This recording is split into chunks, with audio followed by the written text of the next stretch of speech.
Cette méthode m'a permis de générer plus de 150 000 euros à seulement 20 ans grâce à l'achat-revente. Bonjour à tous, bienvenue dans cette nouvelle Value Asset. Je vais vous donner toutes les stratégies, toutes les méthodes que vous devez utiliser pour multiplier vos achats par 3. Je vais vous donner énormément de valeur, énormément de conseils et derrière, je suis convaincu à 100% que vous allez apprendre énormément de choses et que derrière, vous allez pouvoir avoir de plus gros résultats. La méthode que je vais vous présenter, c'est une méthode que j'ai appliquée moi-même et que maintenant tous les élèves que j'accompagne eux aussi utilisent, qui leur permet de générer plusieurs milliers d'euros de bénéfices chaque mois. Alors je vous invite à être le plus attentif possible, à prendre des notes et si nécessaire à revisionner la vidéo. Ok, on est directement parti. Alors, si vous faites de l'achat-revente et que vous souhaitez aller chercher de gros chiffres, il est impératif pour vous de vous différencier des autres revendeurs. Pourquoi? Pour la simple et unique raison que si vous faites pareil que 95% des revendeurs, vous aurez les mêmes résultats qu'eux et derrière, vous ne pourrez pas aller chercher de gros chiffres dans l'achat-revente. Concrètement, comment on va faire pour se différencier des autres revendeurs? Premièrement, on va rester proactif. Vous allez devoir en permanence tester de nouvelles choses, comprendre l'évolution du marché, cerner le besoin des acheteurs et savoir se mettre à leur place. Rien qu'en faisant ça, déjà, vous allez avoir de nombreuses opportunités qui vont se présenter à vous. C'est-à-dire que vous allez pouvoir découvrir de nouvelles niches, de nouveaux marchés et derrière, ces marchés-là vont pouvoir vous permettre de générer davantage d'argent. Le fait de comprendre le fonctionnement du marché et comprendre son évolution, ça va vous permettre, si vous voulez, de vous positionner au bon endroit et derrière aller chercher les meilleurs segments de clients. Ensuite, vous n'allez pas devoir mettre tous vos œufs dans le même panier. Vous allez devoir vous différencier, encore une fois, pour avoir un profil de revendeur le plus complet possible. Premièrement, il va être impératif d'avoir plusieurs sources d'approvisionnement et vous devez avoir plusieurs niches de vêtements. Vous ne devez pas vous limiter seulement à un type de produit ou un type de marque. Concrètement, pour l'approvisionnement, vous allez devoir diversifier vos canaux d'achat et vos types de pièces, ce qui va vous permettre d'avoir un panel de produits que vous vendez qui sera énorme et derrière, ça va vous permettre de faire plus de volume avec des marges plus importantes et donc du coup, vous allez pouvoir faire rentrer plus de cash chaque mois. On doit vraiment aller chercher les produits les plus rentables et derrière optimiser ses canaux d'achat. Ne pas se limiter seulement à un canal d'achat. C'est-à-dire que derrière, on va tout optimiser, la partie achat, la partie vente, et derrière, il n'y a aucune raison que vous n'atteigniez pas les 2-3 000 euros de bénéfices nets chaque mois avec l'achat-revente. Premièrement, ce qu'on va voir, c'est comment vous allez pouvoir diversifier vos achats. Déjà, vous allez pouvoir aller chercher différents types de marques. Comme je vous l'ai dit, on ne va pas se concentrer uniquement sur une ou plusieurs marques. On va vraiment avoir un panel de marques assez varié. Déjà, on va quand même rester sur des marques concurrentielles, même si derrière on va compléter ça. On va rester quand même sur certaines marques concurrentielles, type Stussy, Cara, Stone Island, CP Company, Ralph Lauren ou encore The North Face. Tous ces types de marques-là, certes, il y a de la concurrence, mais derrière, s'il y a autant de concurrence, ça veut dire qu'il y a énormément de demandes et énormément de consommateurs. Par contre, ce qu'on va faire vraiment pour se différencier des autres vendeurs, c'est qu'on va comprendre les pièces, les couleurs, les collections emblématiques de chaque marque pour savoir ce qui marche le mieux et derrière se positionner sur ce type de produit. Par exemple, pour Stone Island, la couleur emblématique, ça va être le vert kaki. Pour Ralph Lauren, ça va être une autre couleur. Et pour chaque type de pièce, vous allez faire l'effort d'analyse et derrière, ça va vous permettre de vous différencier tout en vendant quand même des produits et des marques concurrentielles. Mais derrière, vous allez comprendre le marché. Ce que les autres revendeurs ne font pas parce qu'ils ne font pas l'effort de comprendre et de faire ce travail en amont pour aller chercher de plus gros bénéfices après. Donc vous l'aurez compris, l'important c'est de creuser chacune des marques et de découvrir quelles sont les meilleures pièces, les pièces entre guillemets phares de chacune de ces marques. Maintenant, pour les marques concurrentielles, il y a des avantages comme des inconvénients et on va les voir tout de suite. L'avantage principal, c'est que vous n'aurez pas besoin de tester le marché. Vous savez déjà qu'il y a de la demande. Comme je vous l'ai dit, s'il y a autant de concurrence, c'est que derrière, il y a énormément d'acheteurs, énormément de consommateurs. Et donc, du coup, ce qu'on va faire, nous, c'est qu'on va rajouter un petit peu cet aspect spécifique qui va nous permettre d'aller chercher des types de pièces précises. Et derrière, on va vraiment optimiser notre partie d'achat. Maintenant, pour les inconvénients. Premièrement, difficulté d'acheter des pièces, pardon.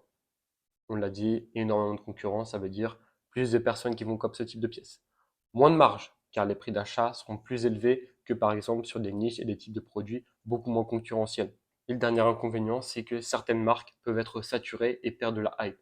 Au fur et à mesure, certains types de marques ou de produits vont perdre de la hype. Par exemple, les doudoune The North Face, ça marchait extrêmement bien il y a 2-3 ans. En plein hiver, on les revendait super cher. Maintenant, au fur et à mesure du temps, c'est un produit qui n'a plus autant de succès qu'avant. Maintenant qu'on a vu les types de marques, euh, du moins les marques concurrentielles, on va aller sur les marques nichées. Donc, je vous ai mis une liste de marques nichées où vous pouvez vraiment générer beaucoup d'argent ou du moins aller compléter votre profil à l'heure actuelle dans l'achat-revente. Vous allez devoir aller sur du Burberry, par exemple du trench, des vestes réversibles. Pour Isabelle Marant, les sweats, les pulls. Pour Arte, les sweats, les pulls aussi. Pour Vanessa Bruno, vous pouvez aller sur les sacs. Vous pouvez aller aussi sur du Pyrenex et du Birkenstock pour les chaussures. Essayez de vous diversifier. Peu importe les marques, peu importe les produits, dans tous les cas, vous aurez beaucoup moins de concurrence sur ce type de marque-là et ça va vous permettre de générer plus de marge et plus d'argent. Concernant les avantages d'aller sur des marques nichées, vous aurez beaucoup moins de concurrence que sur les marques concurrentielles.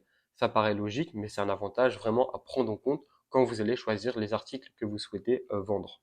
Vous aurez une clientèle beaucoup plus spécifique qui sera amenée à acheter vos produits, puisque du coup, ce ne sera pas une clientèle, si vous voulez, qui achète des produits entre guillemets lambda sur l'application. Et donc, du coup, vous pourrez générer beaucoup plus de bénéfices parce que derrière, vous pourrez optimiser vos marges. C'est-à-dire que vos prix d'achat seront relativement faibles comparés au prix de revente estimé. Et vous allez aussi pouvoir vendre beaucoup plus rapidement. Pourquoi? Admettons pour 10 acheteurs, il n'y aura que 2-3 annonces. C'est-à-dire que vous aurez un pouvoir de négociation et que vous allez pouvoir vendre beaucoup plus rapidement sans avoir potentiellement à négocier. Maintenant, on va voir les inconvénients d'acheter directement du coup via des marques nichées. Le premier inconvénient, c'est que ça va être plus dur de trouver des types de marques, des types de vêtements qui marchent, puisque du coup, on ne va pas se limiter uniquement à ce qu'on voit déjà sur le marché et sur les réseaux. Il va y avoir aussi des barrières à l'entrée. La première, ça va être de savoir authentifier les produits, de savoir où vendre la pièce. L'idée, c'est vraiment d'optimiser ces canaux de vente et de ne pas se limiter uniquement à Vinted. Et aussi, possiblement, ça va être des pièces qui vont être beaucoup plus coûteuses ou un petit peu plus coûteuses que des marques entre guillemets lambda qu'on voit déjà dans l'achat-revente. Maintenant, comment on va faire pour trouver une niche? On va avoir trois méthodes. Et la première, ça va être via Vinted. Donc la première méthode, ça va être via Vinted. Donc ce qu'on va faire concrètement, c'est qu'on va aller mettre des favoris sur des annonces, donc des types de produits, des types de marques qu'on n'a pas l'habitude de voir. On va tester un petit peu la demande. Ce qu'on va faire, c'est qu'on va aller faire ça sur énormément de produits et on va voir si les articles qu'on a mis en favori partent rapidement ou non. Si les articles partent rapidement, ce qu'on va faire, c'est qu'on va tester 2, 3, 4 produits grand maximum, on va les recevoir, on va les publier sur notre compte, et si on voit que ça marche bien, on va faire ça en plus grande quantité. Derrière, ça vous permettra de trouver de nouvelles niches que vous aurez trouvées vous-même et donc de générer plus de bénéfices puisque du coup vous aurez moins de concurrence sur ces marques-là. La deuxième technique, c'est de suivre un petit peu la hype sur les réseaux, donc ce que portent les influenceurs et les personnes qui ont de la notoriété. En gros, si vous voulez, ça va être de comprendre un petit peu quelles vont être les prochaines modes, euh, les prochaines marques, entre guillemets, tendances, et derrière, aller se focaliser là-dessus. Puisque derrière, si vous arrivez à optimiser et à prendre un petit peu les devants sur ce marché-là, vous allez pouvoir vous positionner sur un marché où il y aura beaucoup plus de demandes que d'offres. Et maintenant, pour la dernière stratégie, ça va être de voir ce que les gens portent dans la rue. C'est une technique entre guillemets lambda, mais que aucun revendeur ne fait. Et donc, du coup, si vous appliquez ça derrière, vous allez comprendre comment les gens consomment. Et donc, derrière, si vous arrivez à faire cet effort-là de comprendre comment les gens fonctionnent, comment ils consomment, etc., vous allez essayer de nouveaux produits qu'on n'a pas l'habitude de voir sur le marché de l'achat en vente. Vous allez tester ces produits-là, voir s'il y a de la demande. Et derrière, pareil, vous allez pouvoir augmenter les volumes et faire plus d'argent. Maintenant qu'on a vu les différents types de marques que vous allez utiliser, on va aller voir les différents types de vêtements et d'accessoires sur lesquels vous allez devoir vous focaliser. Déjà, il va y avoir les vêtements classiques, les chaussures et aussi du coup les accessoires. On va commencer directement avec les accessoires. Du coup, vous allez avoir soit les sacs et les portefeuilles ou alors soit les écharpes, bonnets, casquettes et ceintures. Pour les sacs et les portefeuilles, ça va être très intéressant car ça se vend très bien, peu importe la saison. Qu'on soit en été, en automne, en hiver ou au printemps, vous aurez une demande qui sera relativement importante et donc du coup, vous n'aurez pas à vous soucier de la saisonnalité. Du coup, ce que vous pouvez viser en termes de marques. Donc pour les marques intéressantes, relativement peu chères. The North Face, Carhartt, Cabaya. Maintenant pour les marques en high ticket, donc c'est-à-dire qui ont des prix plus importants, vous pouvez aller sur du Gérard Darrel, Zadig et Voltaire, Louis Vuitton ou encore Prada. Maintenant, pour tout ce qui est écharpe, bonnet, casquette, essayez des marques un petit peu intéressantes qu'on n'a pas l'habitude de voir sur le marché. N'allez pas forcément sur du Ralph Lauren ou du Lacoste. Essayez du Burberry ou du Aimé Nondes d'Or, par exemple. Ce type de marque-là.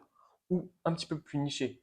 Voilà, des marques où il y a de la demande, il y a peu d'offres, et donc derrière, vous pouvez vous positionner, aller chercher de nouveaux segments de clientèle et faire, bon, je me répète, mais aller faire plus de marge, puisque vous aurez su vous différencier, vous aurez su avoir un profil de revendeur plus complet que 95% des gens qui font de l'achat-revente, et derrière, cet effort-là va vous permettre de faire plus d'argent. Maintenant, pour la partie chaussures, on va s'intéresser à la partie sneakers et à la partie chaussures pour femmes.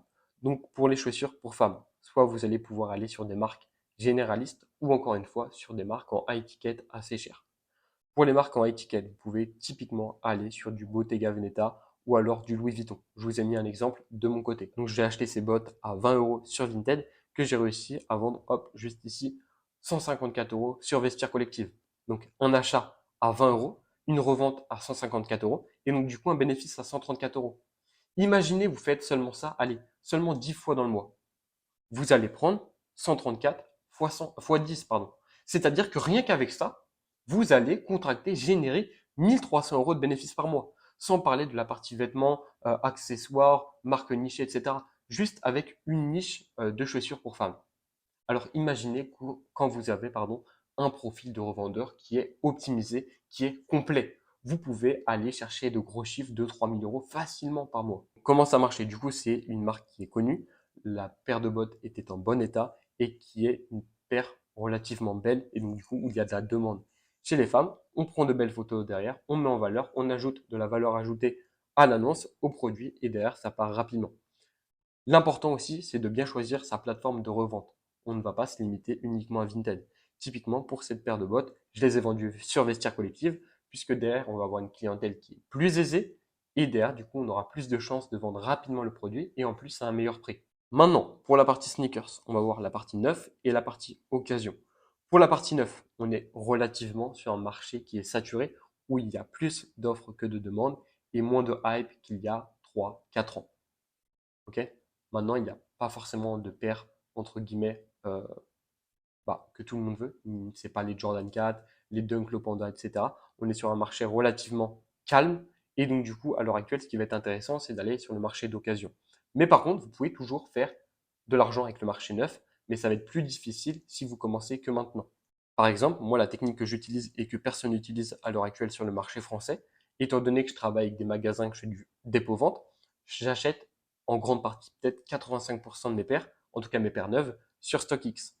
Je vous ai mis un exemple. Là, j'ai acheté une paire de Maison Miara que j'ai acheté 262 euros et 88 centimes. Et donc, du coup, mon prix de revente au magasin, c'était 365. C'est-à-dire que rien qu'avec cette paire-là, j'ai fait 102 euros et 11 centimes de bénéfices, alors que j'ai acheté sur un site où, entre guillemets, on pense qu'ils vendent cher. Mais derrière, ce qu'il faut faire, c'est faire des offres, ne pas acheter au prix fixé de base. C'est-à-dire que si vous voulez, StockX, c'est vraiment un système d'offres et de demandes. Si derrière, vous proposez telle offre et que derrière, il y a un vendeur qui souhaite vendre au même prix dont vous avez mis l'offre, vous allez pouvoir avoir la paire au prix que vous souhaitez. Et derrière, aller générer votre bénéfice puisque vous savez que vous aurez des consommateurs. Donc, je vous ai mis un screen de mon compte. Donc, sur un an et demi, j'ai fait 448 achats sur l'application. Donc, on voit, il y a de la Nocta, il y a de la Dunk, etc.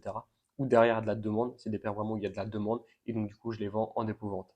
Donc, maintenant, on va aller sur la partie sneakers occasion. Donc, c'est un marché qui est relativement en expansion et où il y a de plus en plus de demandes.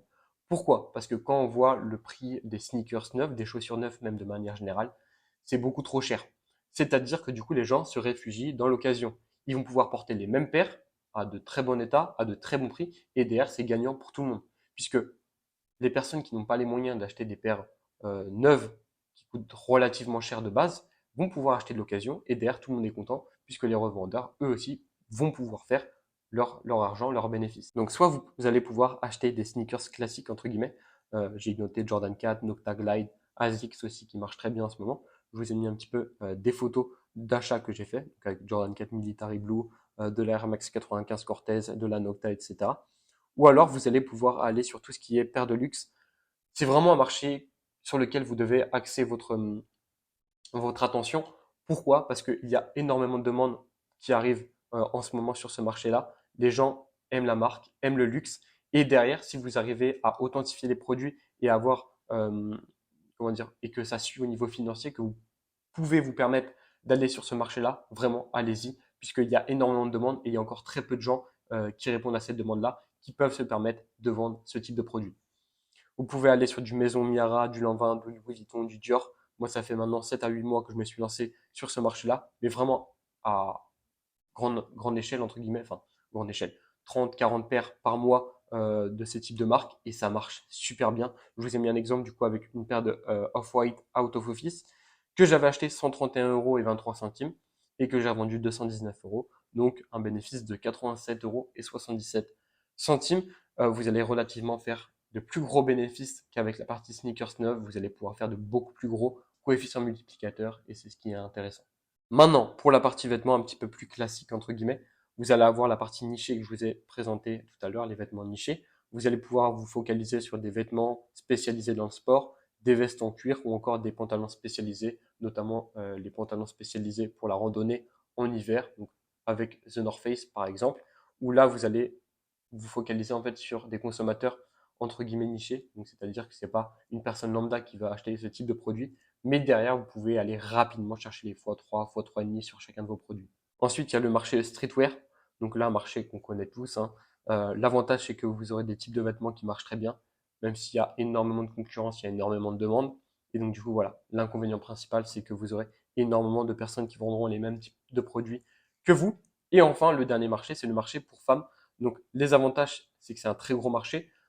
Les femmes ont beaucoup plus tendance, de manière générale, à faire des achats impulsifs que les hommes. Donc du coup, vous allez devoir jouer sur ça et vous allez avoir très peu de concurrence. L'inconvénient, par contre, c'est que vous allez devoir faire une recherche au préalable pour savoir où est la demande et quel type de produit marche et quels vêtements voilà, intéressent les femmes pour que derrière vous puissiez générer vos bénéfices. Très bien. Donc maintenant qu'on a vu comment vous allez pouvoir diversifier les types de produits, les types de marques que vous allez acheter, on va voir comment vous allez pouvoir différencier vos canaux d'approvisionnement. Je me répète, mais quand vous faites de l'achat-revente et que vous avez pour ambition d'aller chercher les 2-3 000 € de bénéfices nets chaque mois, vous devez absolument tout optimiser. Vous devez vous diversifier et avoir un profil de revendeur qui soit le plus complet possible, que ce soit à l'achat, à la vente et toutes les stratégies que vous allez mettre en place entre l'achat et la vente justement. Donc du coup, pour l'approvisionnement, vous allez soit pouvoir acheter en ligne, donc avec les bots, fournisseurs, les soldes et les ventes privées. Donc pour les bots, ce que vous allez absolument devoir mettre en place les prochaines semaines, prochains mois, ça va être un reshipper en Angleterre. Comment ça fonctionne? En fait, vous allez acheter vos produits vous-même, vous allez les envoyer à un reshipper en Angleterre et lui va faire le relais pour les renvoyer directement en France. En gros, si vous voulez, vous allez acheter sur le marché anglais, qui est un marché qui n'est pas accessible au marché français. Nous, on peut acheter sur le marché italien, néerlandais, espagnol, etc., mais pas sur le marché anglais. Alors, si vous avez votre reshipper là-bas, vous allez pouvoir exploiter ce marché. L'avantage, c'est que vous allez toucher du coup un nouveau marché, que vous aurez beaucoup moins de concurrence, que vous pourrez acheter des pièces beaucoup plus intéressantes et à des prix relativement peu chers comparé au marché français. Et vous allez pouvoir acheter beaucoup plus, COP beaucoup plus, puisque je me répète, mais vous n'aurez pas, voire très peu de concurrence. Pour l'inconvénient, c'est que vous allez devoir trouver un reshipper de confiance et que vous aurez des délais de livraison beaucoup plus importants le temps que le colis arrive du coup à votre reshipper en Angleterre et qu'il vous soit renvoyé en France. Pour vous expliquer un petit peu de mon côté, à chaque colis que j'achète en Angleterre, pardon, le reshipper prend 2 livres en plus. Pour la partie bot, vous allez devoir focaliser 30% de vos achats sur des niches de vêtements qu'on a vu au préalable et donc du coup 70% de vos achats sur des marques et des types de produits concurrentiels. Privilégier des bots qui soient vraiment performants. De mon côté, j'utilise Vinted et j'ai toujours eu d'excellentes performances. Essayez aussi de positionner et d'optimiser tous vos filtres, si vous voulez, que ce soit pour votre auto-buy ou pour votre autocop. Ça vous permettra d'acheter en plus grande quantité et des produits plus qualitatifs. Maintenant, pour la partie fournisseur, essayez de vous focaliser sur les vêtements qui ont une forte demande. Donc, typiquement, Ralph Lauren, ça va vous permettre d'acheter en plus grande quantité et donc, du coup, de réduire le prix à l'unité, ce qui est vraiment, vraiment intéressant.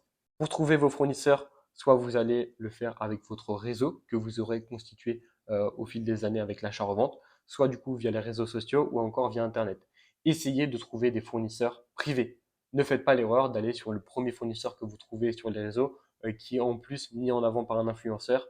Faites en sorte vraiment de faire un travail de recherche au préalable pour aller chercher un fournisseur qui soit qualitatif et qui derrière vous permette de générer énormément d'argent et atteindre vos objectifs. Maintenant, pour la dernière partie, ça va être la partie solde et vente privée. Essayez d'acheter directement sur Zalando, sur VP pour les ventes privées et aussi notamment avec une, un événement qui arrive, le Black Friday, vous allez pouvoir faire de très bonnes affaires, que ce soit sur Zalando ou sur Asos et encore sur les Nike Factory. Ça va être vraiment intéressant si vous voulez d'utiliser cette méthode d'approvisionnement en parallèle des fournisseurs et des bots. Ça va vous permettre encore une fois de vous diversifier et d'aller chercher d'autres canaux d'approvisionnement. Maintenant, pour l'achat en physique, soit vous allez pouvoir acheter en brocante, soit via des outlets. Les avantages quand vous achetez en brocante, c'est que vous aurez l'opportunité de négocier en achetant sur les lots et vous aurez aussi la possibilité de tomber sur des marques vraiment intéressantes à prix cassé parce que les vendeurs n'auront pas connaissance de la valeur des produits qu'ils vendent. Maintenant, pour les inconvénients, ça va être dur de faire du volume. C'est pour ça que je vous le conseille de le faire, mais pour compléter vos achats que vous faites déjà avec le bot, le fournisseur et les ventes privées. Et aussi, vous allez devoir vous lever tôt relativement si vous voulez avoir les meilleures pièces parce que sinon d'autres personnes les achèteront à votre place. Et aussi, vous allez devoir acquérir la compétence de savoir authentifier quasiment toutes les marques puisque sinon vous pourrez vous être confronté à une situation où vous trouvez une pièce intéressante mais vous ne savez pas si elle est authentique ou non. Et enfin, du coup, pour les outlets, vous allez pouvoir acheter des vêtements neufs, la plupart du temps du luxe ou de semi-luxe. Ça va être vraiment le plus intéressant puisque du coup, vous allez pouvoir avoir de grosses promotions avec des prix cassés. C'est un marché qui est encore jeune pour les resellers. Vous pouvez très bien aller à la Vallée Village à côté de Paris. Moi, personnellement, c'est ce que j'ai fait des dizaines et des dizaines de fois et à chaque fois, j'ai réussi à faire pas mal de bénéfices. Alors maintenant, pour le process à mettre en place, vous allez devoir acheter les articles intéressants qui sont à moins 80% du prix de base et donc derrière les revendre sur Vestiaire Collective. Moi, je vous ai mis un exemple d'un produit que j'ai vendu. Donc du coup, pour vous donner un exemple, moi j'ai acheté et j'ai vendu cette paire-là que j'avais acheté à la Vallée Village pour 83 euros et donc du coup, je l'ai vendu 243 euros, ce qui nous fait un bénéfice de 160 euros. Donc vraiment, c'est à la portée de tout le monde. Vraiment, juste, il faut comprendre les produits qui marchent et sur lesquels vous aurez de la demande. Un produit typiquement comme ça, vous ne pourrez pas le vendre sur Vinted parce que vous n'aurez pas la clientèle. Alors que sur Vestiaire Collective, vous aurez une clientèle qui est différente.